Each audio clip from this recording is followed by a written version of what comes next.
মহাদেবটিলা এলাকার সম্প্রীতি বার্তায় ছড়িয়ে দিতে আয়োজিত হলো সম্প্রীতি সংকল্প অভিযান উপলক্ষে কলস যাত্রা।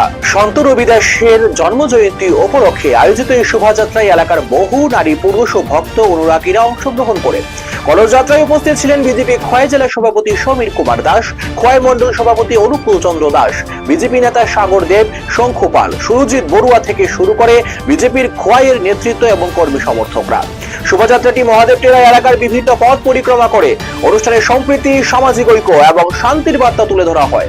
আয়োজকদের পক্ষ থেকে জানানো হয়েছে, সমাজে ভ্রাতৃত্ববোধ ও পারস্পরিক সৌহার্দ্য বজায় রাখার লক্ষ্যেই এই উদ্যোগ গ্রহণ করা হয়েছে।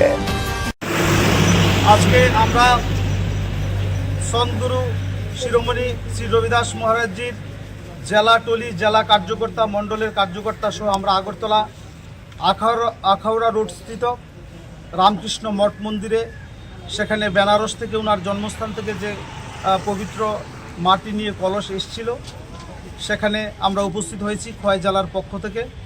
এবং সেখানে রাজ্যের মাননীয় মুখ্যমন্ত্রী প্রফেসর ডক্টর মানিক সাহা মহোদয়ও সেখানে উপস্থিত ছিলেন।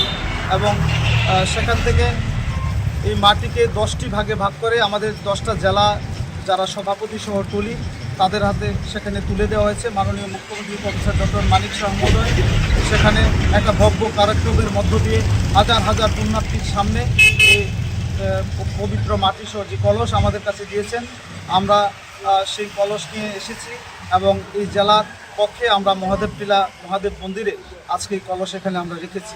এবং এখন পর্যায়ক্রমিকভাবে প্রতিটি মণ্ডলের জেলা মণ্ডল সভাপতিরা সেখানে এখান থেকে কলস নেবেন। প্রথমে কৃষ্ণপুর নেবেন, কৃষ্ণপুর থেকে তেলিয়ামোড়া মণ্ডল, তেলিয়ামোড়া মণ্ডল থেকে কল্যাণপুর, কল্যাণপুর থেকে রামচন্দ্রঘাট, রামচন্দ্রঘাট থেকে খোয়াই এবং খোয়াই থেকে আসারামবাড়ি মণ্ডল সভাপতিরা একটা ভব্য কার্যক্রমের মধ্য দিয়ে কার্যকর্তাদের নিয়ে এই কলস নেবেন। এবং সেখানে প্রতিটি মণ্ডলে 7 দিন করে সেখানে কলস থাকবে।